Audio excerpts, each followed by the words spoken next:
Buenos días, vamos a dar inicio a nuestra sesión académica de pediatría del Tecnológico de Monterrey. En esta ocasión vamos a tener un tema de psicodermatosis en niños, una patología que muchas veces se tiene que abordar de manera multidisciplinaria. Tenemos en esta ocasión a la doctora Elena Vidaurri de la Cruz, y es dermatóloga pediatra. Les voy a recordar nomás silenciar sus micrófonos. Las preguntas las pueden hacer en el chat y también al final hacer una encuesta de satisfacción, liga que se va a encontrar también en el chat o a través de un código QR. Y en nombre de la Escuela de Medicina y Ciencias de la Salud del Tecnológico de Monterrey, les doy la más cordial bienvenida a esta sesión. La doctora Elena Vidaurri de la Cruz estudió medicina en la Universidad La Salle, hizo la especialidad en pediatría en el Hospital Infantil de México Federico Gómez, la especialidad de dermatología en el Instituto Nacional de Pediatría y la especialidad de dermato-oncología en el Hospital General de México. Ha trabajado en el Hospital de Especialidades de la Ciudad de México Belisario Domínguez y actualmente en el Hospital General de México, doctor Eduardo Lisiaga. Ella es investigadora en ciencias en los Institutos Nacionales de Salud, presidente del Colegio Mexicano de Dermatología durante el periodo 2014 al 16, es profesor titular de dermatología de la carrera de médico cirujano de la Facultad de Medicina del UNAM, pertenece a múltiples academias de dermatología, es editora y coautora del libro de las 20 dermatosis más frecuentes en pediatría. Doctora, nos da muchísimo gusto que esté con nosotros y le cedo la palabra. Adelante. Muchísimas gracias por la invitación al TEC de Monterrey. Es todo un gusto estar con ustedes y agradezco mucho la amable presentación y vamos a hablar sobre psicodermatosis en niños. Entonces, les voy a compartir mi pantalla. Aquí.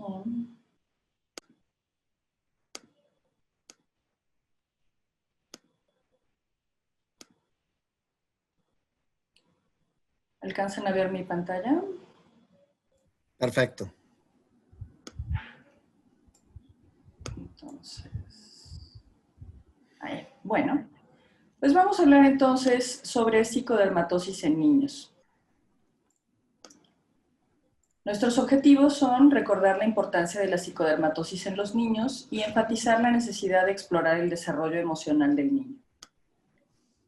La psicodermatología, como una rama particular tanto de la psiquiatría como de la dermatología, se inauguró a partir de 1984 con la publicación del documento Psicodermatosis y estudia el efecto que tienen en la piel el humor, el estado mental y el estado emocional de todas las personas. Hay muchísimos patrones de enfermedad de psicodermatosis, pero en realidad muchísimas enfermedades no solo de la piel, sino de otros órganos, tienen efecto en el estado de ánimo y a su vez el estado de ánimo y el estado mental repercute en la salud de la piel. La relación médico-paciente es fundamental para poder diagnosticar la psicodermatosis, realizar un diagnóstico adecuado, confrontar al paciente cuando sea necesario. Hay que recordar que la confrontación es un proceso psicodinámico difícil y que al paciente no siempre le gusta reconocer que hay algo que se ha escapado de su control y que por lo tanto está teniendo lesiones en la piel. Y por supuesto requiere manejo conjunto con el servicio de salud mental, sea con el psicólogo, con el psiquiatra, con el psicoterapeuta, con los tres, de manera que la respuesta sea la mejor. De manera muy breve vamos a recordar las funciones de la piel. Nuestra piel está constituida por epidermis, dermis y tejido celular subcutáneo y se ocupa de protegernos, dando a la vez resistencia mecánica y térmica con un comportamiento que debe ser a la vez rígido y flexible. Además de eso, tiene impermeabilidad antigénica mediada por una respuesta inmunológica compleja y múltiple, nos protege de la tiene a los patógenos en nuestras superficies y obtenemos algunos beneficios de las bacterias que viven en nuestras superficies, mantiene la homeostasis de líquidos y electrolitos y además funciona como un antioxidante ante las agresiones ambientales. Nuestra piel tiene diferentes fisiológicas a lo largo del tiempo y además en adaptación a diferentes ambientes. No es lo mismo el ambiente perfectamente acuático del líquido amniótico o de una alberca posterior al nacimiento a permanecer en un ambiente seco como un desierto, y nuestra piel tiene que adaptarse a todas esas circunstancias. Pero además nuestra piel es un vehículo emocional. Cuando tomamos de la mano a alguien porque o estamos muy contentos o estamos muy tristes, ese acompañamiento se transmite a través del contacto físico. Por supuesto, es un vehículo para las sensaciones placenteras y erógenas en todas las edades, y es un vínculo que nos comunica, que permite que nos reconozcamos y al mismo tiempo que nos limitemos. Tan es así que los niños prematuros se ha utilizado el método madre canguro para tratar a los niños prematuros mediante el contacto íntimo piel con piel, preferentemente de la mamá, de forma que no tenga demasiadas dificultades para acceder al pecho materno, pero también los padres han funcionado como papás canguro para mantener este contacto íntimo piel con piel, que no solamente transmite temperatura segura y gérmenes en parte de nuestra microbiota que deben colonizar la piel, sino que transmite calor, afecto, vínculos emocionales. Y esto tiene evidencias científicas muy importantes en relación con que la ganancia de peso y el desarrollo neurológico en los niños prematuros que se rebasan la prematurez mediante el método madre canguro lo hacen de mejor manera que quien no lo hace así. La función del tacto es muy importante. Este es un libro que escribió el anatomista Ashley Montagu acerca del significado médico que tiene tocar. Y tocar, que es la manera en la que nuestra piel percibe a los otros y que nosotros percibimos el ambiente, y se involucra tanto en el desarrollo neurológico como en la lactancia, como en el aprendizaje emocional particularmente, en la función inmunológica, en el crecimiento, en la vinculación con los otros, sea de manera sexual o no. Es un vehículo de cultura y por supuesto señala cómo la edad pasa a lo largo de nosotros. Este es otro documento muy importante, es el Yo Piel de Didier Ansieux, que es un psiquiatra francés, y se escribió en 1974. Y habla de los principios que representa anímicamente la piel o emocionalmente la piel. Nuestra piel es un soporte para la estructura psíquica, es un continente de quienes somos y al mismo tiempo limita las sensaciones, las imágenes y los afectos. Es una barrera y es un puente, limita quiénes somos cada uno de nosotros, integra cada uno de los otros sentidos, es el sostén de las zonas erógenas o placenteras, contiene o mantiene en un solo espacio la tensión energética interna, inscribe las huellas sensoriales táctiles y, por supuesto, se vincula con otros mediante la pulsión de apego o la pulsión de destrucción. Todo depende del estado emocional. En el lado científico o en el lado funcional, no solamente en el lado de cómo se vinculan las emociones con la piel, se ha demostrado que hay una serie de neurotransmisores que caminan desde la piel hacia el sistema nervioso central y de regreso del sistema nervioso central hacia los órganos efectores. Y esos órganos efectores incluyen la piel, por supuesto, como órgano sensorial y como órgano inmunológico, pero también muchísimos órganos endocrinos. Ante una respuesta de estrés se libera hormona adrenocorticotrópica, la adrenal hace su trabajo y estos efectores a partir de la glándula adrenal impactan directamente nuestra respuesta inmunológica, no solamente en la piel, sino en muchos otros órganos. Y cuando tenemos estrés, particularmente en épocas difíciles como las que todos estamos pasando, llevamos 6 meses de pandemia y no se ve para cuándo tenga final. Los países que tomaron medidas más o menos rígidas, como en Europa, como en Argentina, limitando mucho la movilidad de las personas, están teniendo rebrotes en la medida que reabren las escuelas y en los accesos a los centros comerciales, etcétera. Entonces, nuestro país, que ha tenido una disminución no tan importante de la movilidad, ha permanecido con un número relativamente constante de casos de coronavirus a lo largo de un tiempo importante.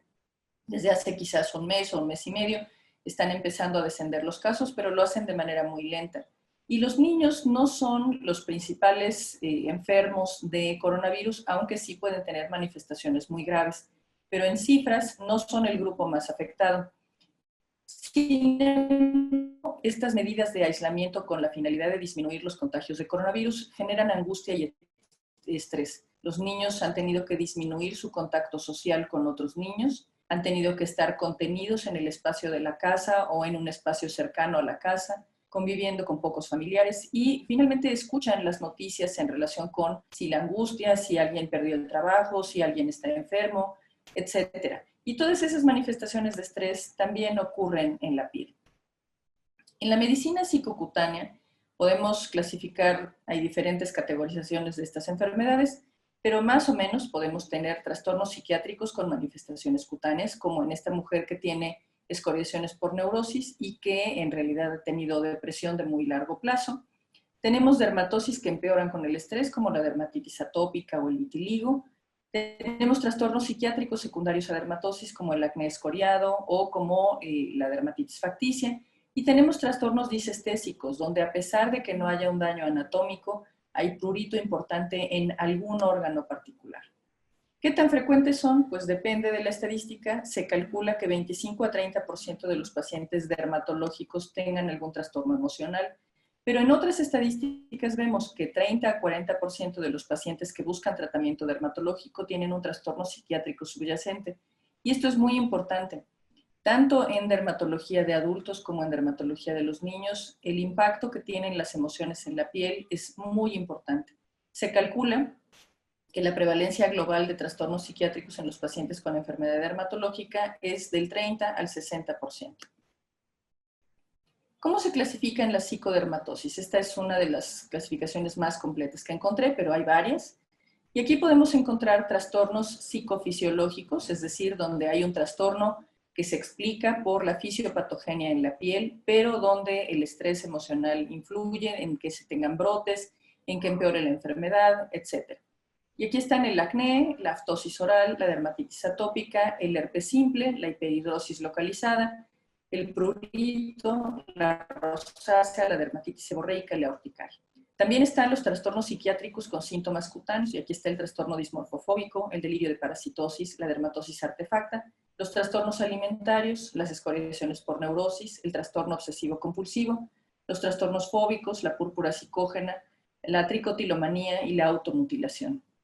Están también las dermatosis con síntomas psiquiátricos, como el acné escoriado, el albinismo, que puede tener impacto tanto en la persona como en la familia, como en la comunidad. Hay un grupo de personas en África, en Tanzania particularmente, que tienen albinismo porque tienen altas tasas de consanguinidad y endogamia, e incluso son objeto de ataques porque se piensa en la cultura a la que pertenecen que la piel de las personas con albinismo tiene propiedades mágicas. Entonces ha habido ataques importantes donde las personas con albinismo sufren amputaciones de una extremidad, los dejan a manera que se pueda utilizar esta piel en los rituales mágicos que esta nación comparte.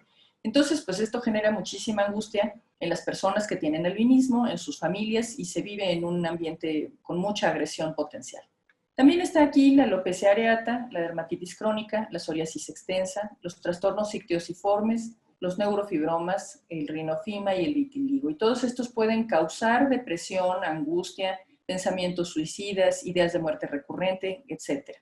También están algunos síndromes como donde hay alteraciones en la sensibilidad de la lengua, de la vulva, el prurito crónico, la hipocondriasis localizada, en donde el paciente, a diferencia de las escoriaciones por neurosis o de la dermatosis artefacta, señala que un área de la piel en particular le duele, le da comezón, siente túneles que están generados por parásitos que hay debajo de la piel, y entonces se hace úlceras o quemaduras o se arranca trozos de la piel con la finalidad de tratar de quitar esta molestia. Y finalmente están los efectos psiquiátricos de los tratamientos cutáneos y las dermatosis ocasionadas por medicamentos psicotrópicos, y aquí hay una gran cantidad de fármacos. ¿Cuáles son los sentimientos que detona a una persona tener una dermatosis? Y aquí estoy hablando de las más comunes, como acné, como dermatitis atópica o como psoriasis, pero también de las menos comunes, como las genodermatosis que cambian el aspecto de nuestros niños. Y aquí están, por supuesto, la ictiosis, está la displasia ectodérmica y otras que modifican radicalmente la imagen de nuestros niños o que pueden generar repulsión en otros. Y entonces tenemos que se genera asco, náusea, tanto en la persona que padece el problema como en las personas que los rodean. Frustración, miedo, vergüenza, desesperación, ira, indiferencia, todos estos estados emocionales se pueden generar a partir de una enfermedad mental. Hay algunos trastornos de los hábitos que pueden ser normales en la infancia temprana y que deben desaparecer de manera paulatina. Si no lo hacen, progresivamente se catalogan como un padecimiento que pertenece a la psicodermatosis. Y aquí está, por ejemplo, que en el niño pequeño una conducta de autoconsuelo puede ser mecerse o rodar la cabeza de un lado al otro, chuparse el dedo o morderse las uñas. Sin embargo, si esta misma conducta se observa en un niño más grande, de 4, 3 años, probablemente tenga un trastorno neurológico importante que no está avanzando adecuadamente en el desarrollo. Más adelante en la vida escolar está la onicotilomanía y la tricotilomanía, y no es lo mismo tener el hábito de tocarse el pelo de manera constante a lo largo del día que tener el hábito de arrancarse el pelo con o sin ingestión del pelo. Otras manifestaciones que están dirigidas a generar autoconsuelo, pero que pueden transformarse en un hábito o en una obsesión o compulsión, son chuparse los labios, morderse las mejillas, asearse las manos de manera compulsiva, y este es un fenómeno que hemos visto de manera muy frecuente en esta época en la que se hace mucho énfasis en el aseo de manos y en la limitación del contacto con la finalidad de disminuir los contagios de coronavirus. Entonces, muchas personas tocan un objeto, un niño toca un juguete y primero la mamá o el papá le dice tienes que lavarte las manos, y posteriormente el niño introyecta esta conducta y ahora se lava las manos de manera compulsiva por un temor inicial y posteriormente permanece como una conducta que se debe hacer y que genera daños en la piel. También está la dermatitis artefacta, en donde las personas se hacen estrellas, úlceras con bordes abigarrados a lo largo de la piel, y esto ocurre más adelante, entre los 10 años y más adelante en la adolescencia. El acné es coriado y es más o menos natural que una persona que siente algo en la piel trate de quitarse la piel, pero debería mejorar esta manera de manejar las lesiones una vez que se le explica al adolescente cuál es el origen y cuál es el manejo del acné. Sin embargo, cuando hay periodos de mucho estrés, se realizan escoriaciones muy importantes en las lesiones de acné, y eso genera cicatrices y manchas que se van a notar de manera paulatina. También está el bruxismo, que aunque no es una psicodermatosis, sí es un hábito que aparece paulatinamente en la infancia y que debería desaparecer conforme avance el tiempo. Voy a presentarles algunos ejemplos de psicodermatosis. Esta es una nena de 2 años y 9 meses con desarrollo psicomotor normal, con desnutrición crónica, pesa a esta edad 11 kilos, mide 88 centímetros y su peso para la talla está en el percentil 10. Y tiene dermatosis de un mes de evolución después de un estresor familiar. Falleció el abuelo del que ella era muy apegada. También se reportó que a los 2 años y 11 meses había tenido una convulsión febril y se solicitó una consulta a neurología pediátrica un poco más adelante. Y esto es lo que pasó. Miren, llegó conmigo por esta pérdida de pelo en una sección no tan claramente definida cerca del vértex. Y lo que platicamos con los padres en ese momento era que esta niña estaba teniendo mucho estrés, que era muy razonable tener sentimientos de pérdida, de tristeza, de dolor ante la pérdida del abuelo, pero que esto se tenía que manejar. Como el abuelo que falleció era el papá de la mamá estaba en duelo y posteriormente depresión a partir de la muerte del papá. Entonces ella estaba centrada en su propia sensación dolorosa y no estaba tomando en cuenta que la niña también tenía dolor, duelo y que por lo tanto requería atención. Entonces no se llevó a cabo este proceso en el que la mamá fuera el punto de apoyo o el punto de consuelo de la niña, y el papá tampoco se vinculaba adecuadamente con ella. Vemos también que hay otros signos de poco apego en esta familia, tanto que esta niña está desnutrida y no se ha buscado atención pertinente para el caso. ¿Qué pasó paulatinamente? Bueno, tuvo algo de repoblación aquí, pero esta niña debe seguir con apoyo psiquiátrico. Nosotros la enviamos a psiquiatría de manera que se manejara tanto la pérdida de la mamá como la pérdida de la niña, y paulatinamente fue mejorando, pero esto no fue un proceso fácil. Esta niña tenía tricotilomanía. La tricotilomanía dermatopilomanía se describió desde Hipócrates hasta Alopó y es un fenómeno que se asocia al duelo, al estrés y a la ansiedad. Puede ocurrir, se calcula en la población general, entre 1 y 3%, sin embargo es un poco más común en los niños y los adolescentes. Al examen físico podemos encontrar pelos cortados a diferentes alturas, con enrollamiento del pelo, y puede tener diferentes complicaciones. Una de ellas es la ingesta del pelo, dado que esto es un procedimiento que ocurre de manera inconsciente. El niño se jala el pelo y posteriormente ingiere los tallos pilosos, y eso puede dar lugar a un tricobesoar. Pero esa es una de las complicaciones orgánicas. Quizá la otra complicación emocional es que este niño aprende que cada vez que se tiene una pérdida se debe autoagredir, porque eso le proporciona cierta sensación de control. Entonces, cada vez que encontremos una psicodermatosis, no solamente hay que darle el tratamiento médico o el tratamiento dermatológico al padecimiento del que estamos hablando, sino involucrar la esfera emocional.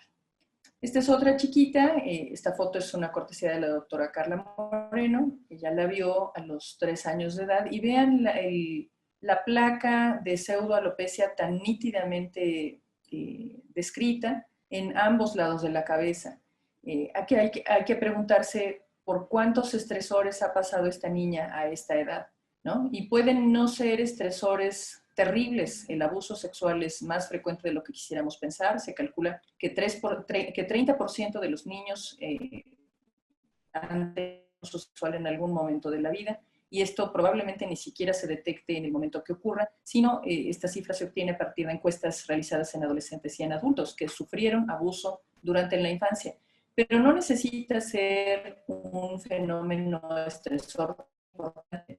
Puede ser maltrato físico continuo, puede ser indiferencia de la madre o del cuidador o del padre, puede ser cambios de residencia de manera frecuente, puede ser vivir en un área con mucha violencia ambiental, puede ser la defunción de uno o más familiares en un periodo muy corto, puede ser la angustia de estar encerrados a partir de la pandemia, puede ser un examen importante.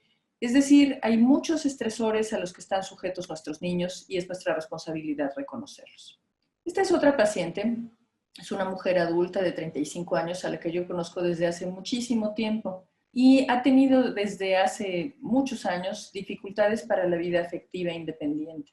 Y ahora consulta después de 2 o 3 años de que yo no la veía por estas lesiones. Y sí, esta mujer tiene acné de la mujer adulta, tiene algunos trastornos hormonales que pueden explicar la presencia de pápulas, de comedones o de pústulas en las áreas dependientes de hormonas. Pero en esta foto yo solamente veo escoriaciones, veo la piel muy lesionada alrededor de las lesiones que originalmente eran pápulas o pústulas o comedones, y solo veo escoriaciones.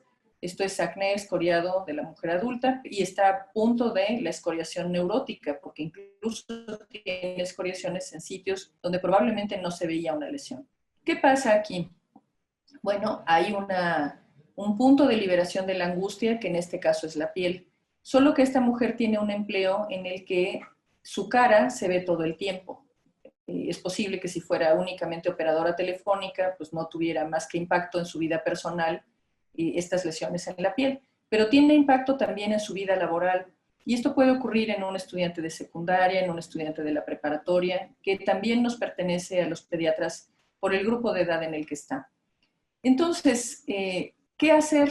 Bueno, junto con estas lesiones, durante la consulta, esta mujer tuvo llanto fácil, desesperación, sensación de es un fracaso todo lo que ocurre en mi vida, jamás podré lograr las metas que me había propuesto, los sueños que tenía y que no se han llevado a cabo son una búsqueda inútil, es decir, con síntomas claros de depresión, de mucha ansiedad, y por lo tanto requiere tratamiento psiquiátrico.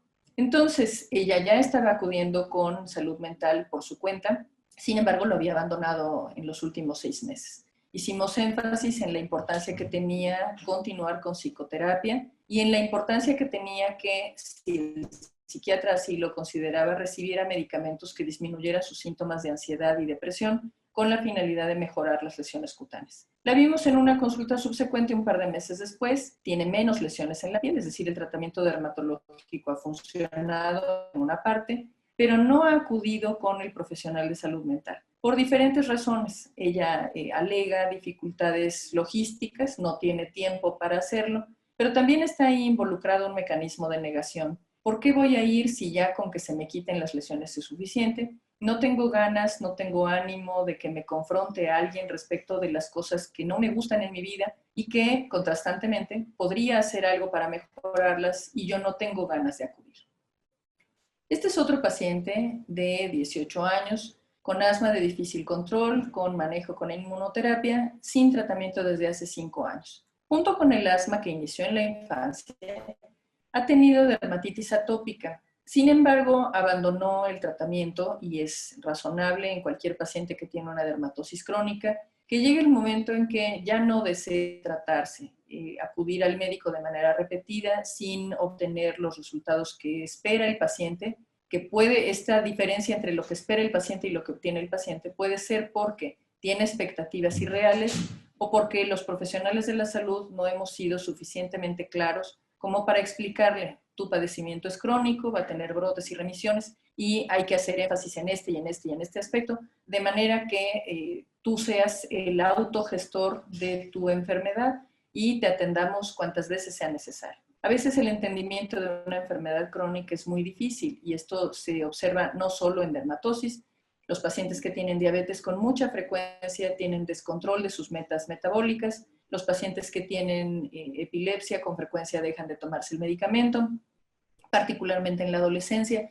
Es decir, el énfasis que se debe hacer por parte del médico, de la enfermera o de todo el personal de salud que conoce a estos pacientes tiene que ser en relación con que enfermedad crónica que requiere atención constante y que ocasionalmente tendrá brotes y remisiones. Esto, por supuesto, genera culpa en los padres. ¿Qué hice yo para que mi hijo tenga esta enfermedad? Claro, es la misma enfermedad que yo tengo, por lo tanto, yo se la heredé. Y eso no necesariamente hace que el paciente y sus familiares pongan más atención en la enfermedad, sino que, nuevamente, por un mecanismo de defensa, de negación, que es de los primeros que tenemos ante una noticia que no nos gusta o ante una actitud que no nos gusta, entonces el tratamiento de la enfermedad no ocurre como debería ser. Si se utilizan mecanismos de defensa más avanzados como la formación reactiva, como el sentido del humor, como la intelectualización, entonces se puede acceder a un tratamiento mejor. Es decir, entiendo que esta enfermedad pues así ocurrió por diferentes razones biológicas y emocionales, que aquí estoy parado y que lo único que debo hacer es gestionar cómo voy a tratar mi enfermedad de manera que yo tenga el mejor resultado posible. Si eso no ocurre, hay abandono de tratamiento y recaídas frecuentes, lo que genera más frustración en el paciente y menos deseo de tratar. Entonces, nuestro paciente acudió con áreas de liquenificación en los pliegues, muy propias de dermatitis atópica que no ha recibido el tratamiento adecuado. Usaba un emoliente de manera intermitente, lo que por supuesto no es suficiente para mejorar estas lesiones. Entonces, nuevamente, tuvimos que dar tratamiento desde el lado dermatológico con emolientes, con antiinflamatorios, etcétera, y con el inicio de un antidepresivo como fluoxetina y envío al área de salud mental, de manera que nuestro paciente asumiera que su enfermedad ahí estaba y nada hay que hacer para deshacerse de ella. Lo que hay que hacer es gestionarla y tratar de manejar los brotes de forma que haya la mejor calidad de vida. Esta es una mujer de 19 años, universitaria, que tiene líquen simple crónico, con brotes periódicos coincidentes con los periodos de estrés. Entonces, nuevamente vemos una enfermedad que tiene una explicación biológica, sí tiene un trastorno de la barrera cutánea, sí tiene dermatitis atópica, pero los brotes se detonan a partir del estrés emocional. Este era un estudiante de muy alto desempeño en su carrera y eso también es una manera de mantener el control, refleja un comportamiento en el que queremos mantener todo bajo control, que nada se nos salga del lugar y lamentablemente o afortunadamente, la vida no es así. Hay una cantidad de asuntos que no dependen únicamente de nuestra acción. Y eso, por supuesto, en alguien que tiene una personalidad que disfruta el control, pues es muy desconcertante, genera angustia. Y el punto de fuga, pues es la piel. Y en este caso es empeoramiento del líquen simple crónico.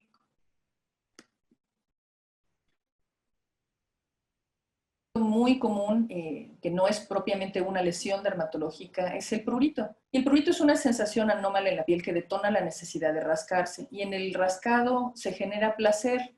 Todos hemos sentido una basura, un cabello por debajo de la ropa, una picadura de un insecto, y sabemos que rascarnos genera daño. Sin embargo, tenemos la necesidad imperiosa de rascarnos.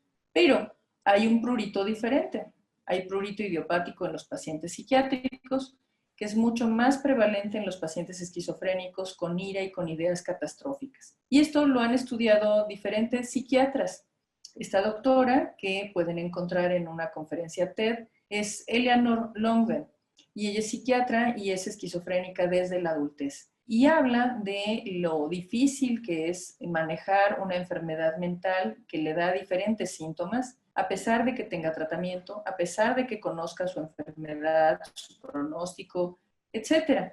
Y ella detonó su esquizofrenia a partir de un periodo muy estresante en la formación del médico. Esto llama la atención también hacia los altos índices de trastornos psiquiátricos en el personal de salud, hacia las altas tasas de suicidio en el personal de salud, y aquí hay poca detección, poco tratamiento, negación por parte de toda la población y una muy alta tolerancia a los trastornos en la salud mental.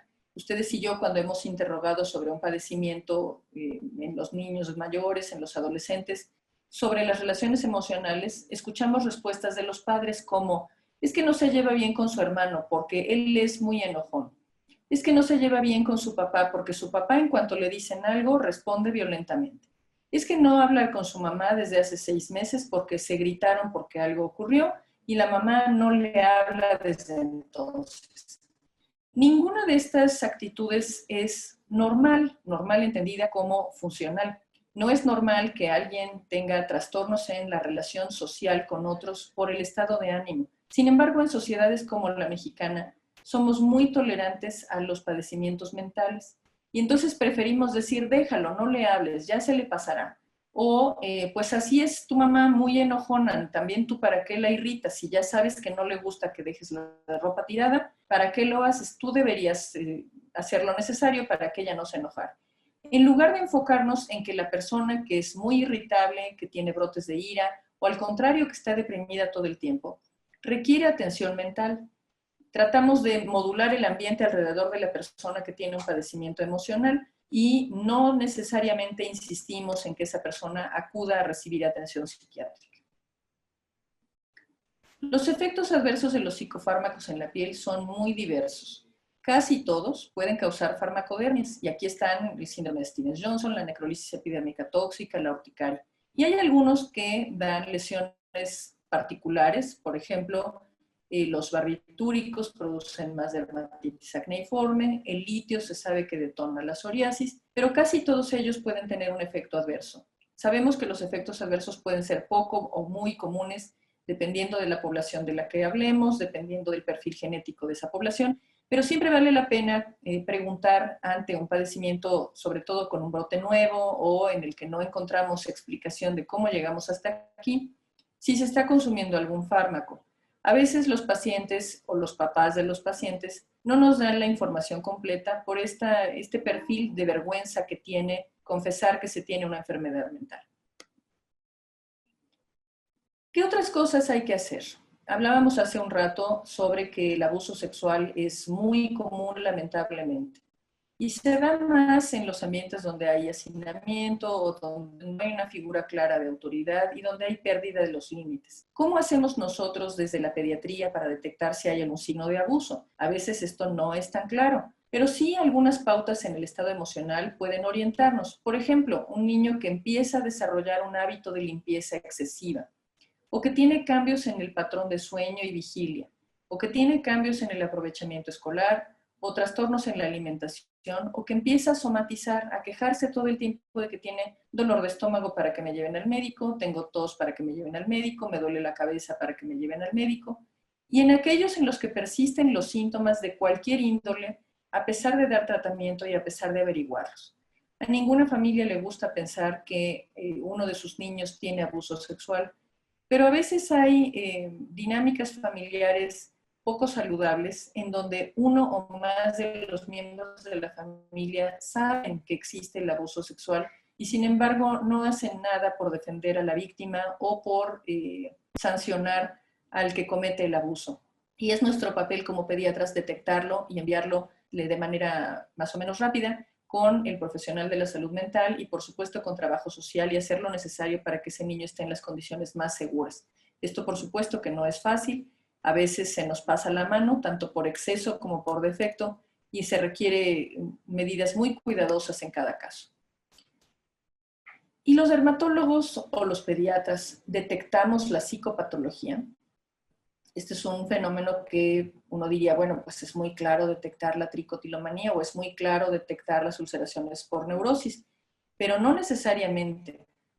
En esta encuesta que se publicó en la revista americana de la Academia de Dermatología en el 2013, se descubrió que 18% de los dermatólogos entienden de psicodermatología, pero 42% no ha recibido un entrenamiento formal. Y de hecho, la psicodermatología no existe como una especialidad formal. Más bien, los interesados tanto desde el campo de la salud mental como desde la dermatología hacemos lo necesario para entrenarnos, formarnos, leer, diagnosticar, etcétera. Pero hay muchos que dicen, ay, eso no es de mi ámbito, de eso no tengo entrenamiento, yo me entrené para otras cosas, y que deciden no solamente no atender a los pacientes, sino tampoco saben cómo derivarlos al área pertinente.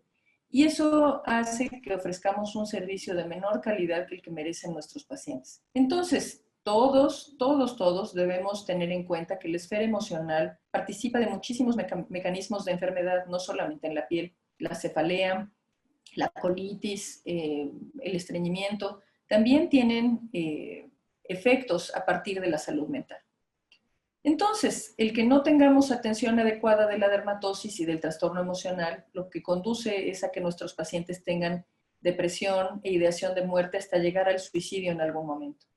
Entonces, en esta encuesta se entrevistó a 59 dermatólogos, respondieron el 68%, y se evaluó su posibilidad de diagnosticar y tratar la psicodermatosis que ven ustedes aquí listadas. Y estos son los resultados.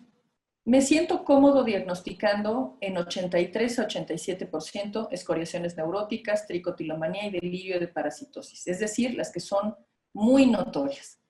De estos, el perfil psiquiátrico de los pacientes era 10% tenían psicosis y trastorno limítrofe y 57% depresión. La mayor parte no prescribe psicotrópicos por sí solo, ocasionalmente prescriben antidepresivos. Muy importante, no consideran tener éxito en el tratamiento en 15 a 27% y solo refieren al psiquiatra 17%. Una buena parte piensa que sería útil una unidad de psicodermatología, pero eso pues no se ha llevado a cabo. Esta unidad de psicodermatología tendría que estar constituida por un psicoterapeuta, tener la posibilidad de prescribir psicofármacos, ofrecer la posibilidad de referir y contrarreferir de forma fácil y de clarificar el diagnóstico tanto dermatológico como de la piel. Como nota agregada, la dismorfofobia ocurre en cerca de 2% de la población general, ocupa el 7% de la consulta dermatológica y el 14% de la consulta en dermatología cosmética. Y la depresión en la consulta dermatológica puede ocurrir hasta en 1 de cada 3 pacientes. Y las dermatosis crónicas, como la dermatitis atópica o la psoriasis o el vitiligo, pueden conducir a la ideación suicida. Las dermatosis en los trastornos psiquiátricos son patrones de comportamiento o síntomas psicológicos que ocasionan distrés o disfunción al individuo o aumentan su riesgo de muerte. Y la piel es un órgano al alcance que puede ser blanco de somatización. El estrés, ya decíamos que tiene efectos biológicos, tanto en la disminución de la capacidad inmune celular como en el abatimiento de la respuesta humoral a las vacunas. En esta encuesta que se hizo buscando las dermatosis en los pacientes con trastornos psiquiátricos de octubre de 2010 a febrero de 2011 en 400 individuos en el Cairo, Egipto, en adultos, se observó lo siguiente. Los pacientes con trastornos psiquiátricos eran 78 hombres y 122 mujeres de alrededor de 30 años y los controles correspondían con este mismo patrón de sexo y edad.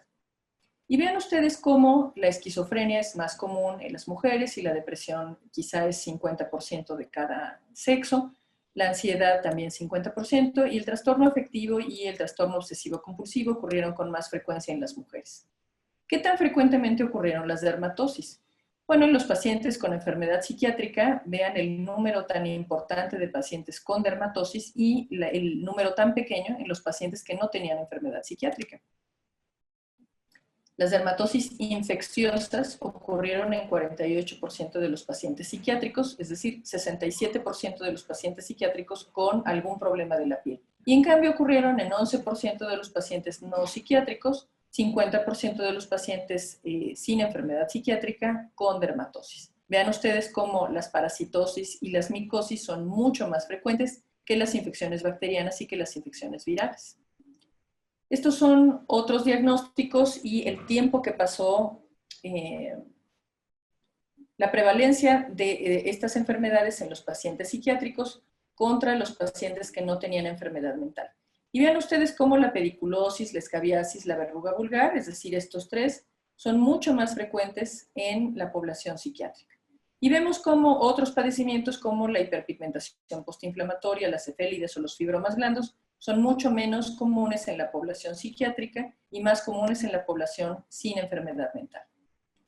Vemos cómo las dermatosis infecciosas, según la enfermedad psiquiátrica de base, son mucho más frecuentes en la esquizofrenia, la depresión, en el trastorno del afecto y por igual proporción en las tanto infecciosas como no infecciosas en los pacientes que tenían ansiedad. Entonces, las dermatosis infecciosas fueron más frecuentes en los hombres que en las mujeres. Probablemente se asocian a otros factores de inmunodepresión como tabaquismo, alcoholismo o uso de drogas, pero tanto la enfermedad mental como el acceso a estas drogas que generan dependencia produce inmunodeficiencia y una mayor susceptibilidad a infecciones. También es más frecuente que haya dermatosis infecciosas con menos nivel socioeconómico. Y si la enfermedad psiquiátrica impide que este paciente sea económicamente productivo, pues entonces vive en condiciones de vivienda menos higiénicas, en hacinamiento y con menos acceso a la salud. Entonces hay que educar en higiene, particularmente al paciente que tiene un trastorno mental y a sus familiares, buscar intencionadamente las lesiones, detectarlas y tratarlas adecuadamente.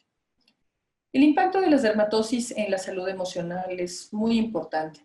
La piel es un órgano de imagen pública, es un blanco de somatización, es un estigma social y también hay ganancias secundarias. Es cierto que hay ansiedad por las dermatosis desfigurantes, pero eso también puede generar que el paciente, niño, adolescente o adulto, sea el foco de atención de su familia cuando no lo logra si no se hace estas lesiones a lo largo del tiempo. Vean ustedes cómo la hiperhidrosis, el líquen simple crónico, la rosácea, la deshidrosis, la dermatitis atópica, son padecimientos en donde hay un detonante emocional con muchísima frecuencia. Y el tiempo que pasa entre el fenómeno estresor y los cambios clínicos puede ir desde segundos. Todos hemos recordado que tenemos hiperhidrosis cuando suena la alarma sísmica o cuando nos dicen que hay un accidente. Y la dermatitis atópica, por ejemplo, en segundos empieza con prurito a partir de un estresor. Y los otros en días a partir del fenómeno estresor se notan efectos en la piel.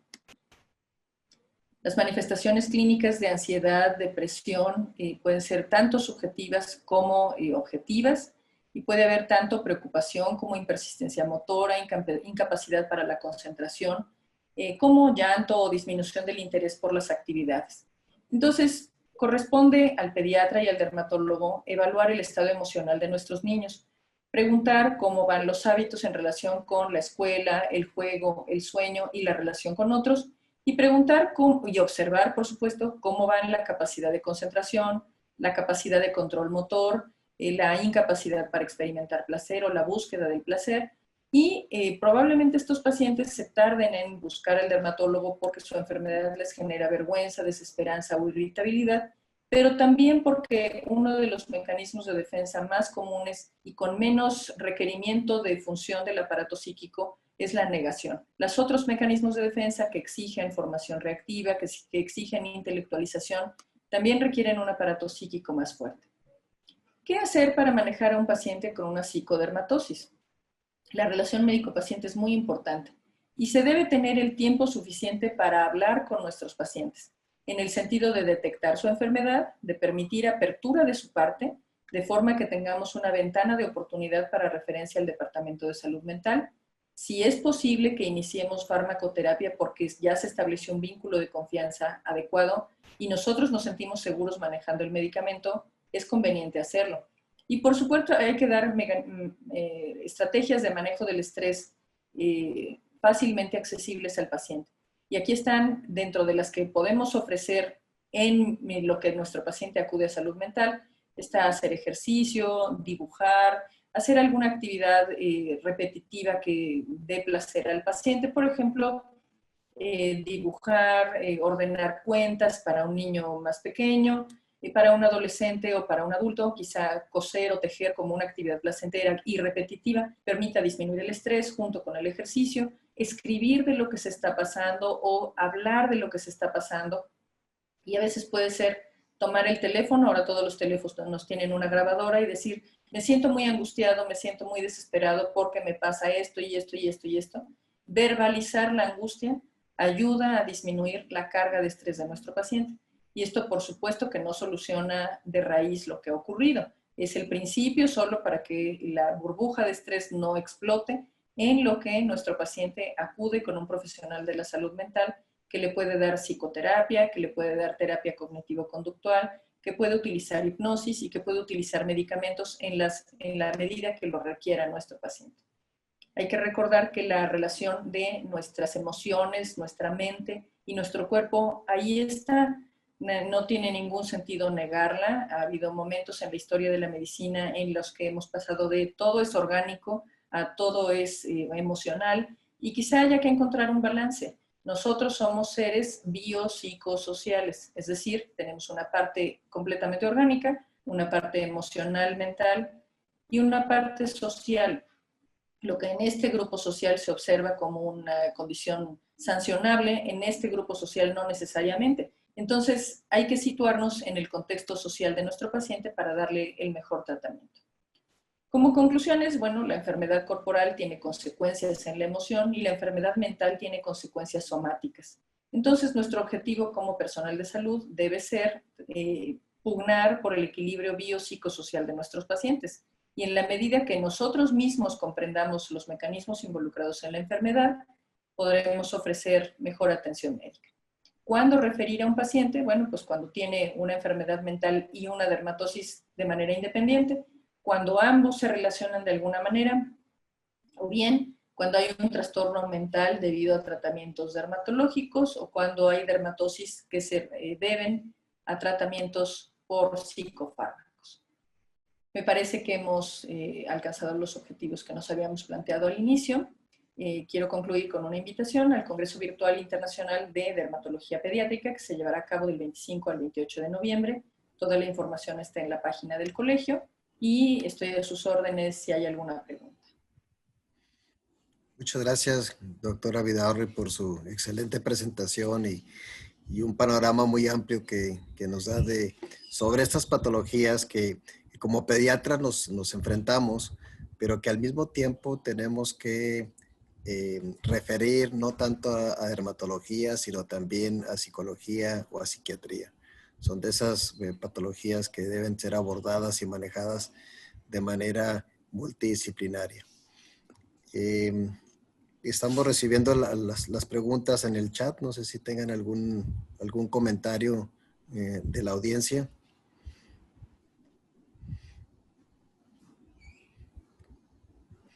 ¿Qué tantos pacientes, doctora, realmente que vean en dermatología y llevan ese manejo multidisciplinario que el pediatra los está siguiendo? Porque esa es una responsabilidad como pediatras que tenemos que seguir al paciente. ¿Y qué tantos de esos pacientes realmente son abordados por psiquiatría y por pediatría y por dermatología? Yo le diría que depende de la tasa de sospecha y de qué tan convencidos estemos a nivel personal, no solo a nivel profesional, sino a nivel personal, de que la atención en salud mental es necesaria. Y he tenido colegas muy preocupados por la atención mental de sus pacientes que dicen, es que este niño tiene depresión, tiene ideación suicida, tiene mal aprovechamiento escolar, y que rápidamente los envían no solo conmigo porque tienen un padecimiento de la piel, sino a salud mental.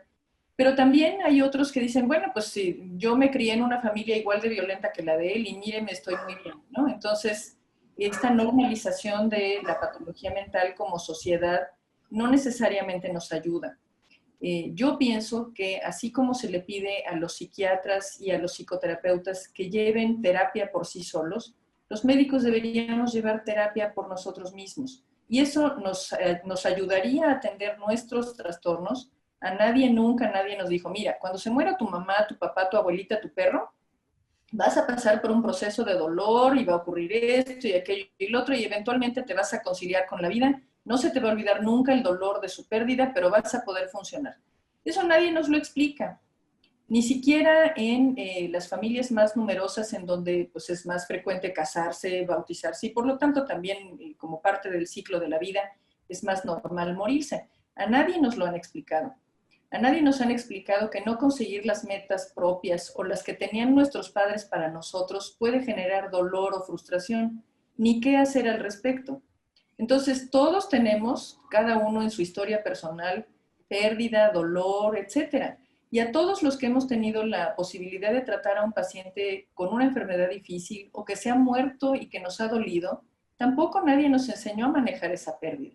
Nadie nos dijo, vente, llora, tienes derecho, es doloroso perder a un paciente, tienes derecho a pasar por aquí y te va a permitir crecer en la medida que tú lo proceses y lo manejes.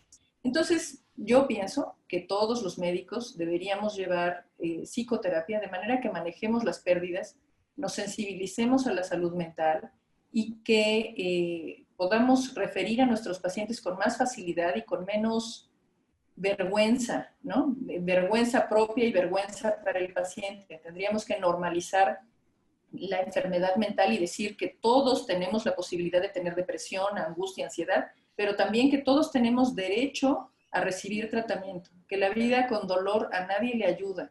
Venimos de una cultura en la que se romantiza la pobreza, el dolor, el sufrimiento y decimos, pues mírame, a pesar de o gracias a los maltratos, la pobreza y las deficiencias, yo soy quien soy. Un momento. Sin embargo, habría que normalizar que esa no es la mejor manera de crecer. Muy bien. Pues muchísimas gracias, doctora, por la excelente presentación. Hemos recibido aquí ya muchos comentarios felicitándola por esta presentación. Y en nombre de la Escuela de Medicina y Ciencias de la Salud del Tecnológico de Monterrey, le damos las gracias por esta presentación. Lo mismo agradecemos a toda nuestra audiencia por haber estado y compartido este espacio con nosotros. Les recordamos la encuesta de satisfacción, que la liga está en el chat. Y les agradecemos mucho su participación el día de hoy. Que tengan un excelente día. Soy la voz que te habla desde adentro. La primera vez que me escuchaste, no me pudiste ignorar. Y dudaste. ¿De dónde viene? ¿De la cabeza? ¿Del estómago? ¿Del corazón? Primero te inquietaba. Después te di claridad. Porque tus caminos son la salud, la ciencia y el conocimiento, que te preparan para ayudar, sanar y salvar, para hacer una diferencia. Hoy sigo aquí, en medio de esta tormenta sin precedentes, empujándote a hacer historia con cada vida que tocas. Y cuando preguntes, ¿por qué yo? ¿Por qué ahora? Yo te hablaré más fuerte, recordándote que una comunidad de profesores, estudiantes, colegas y profesionales de la salud te respalda y reafirmándote que has elegido bien. Estás donde tienes que estar, haciendo lo que tienes que hacer. Soy la voz que te habla desde adentro, tu intuición, tu llamado, tu vocación.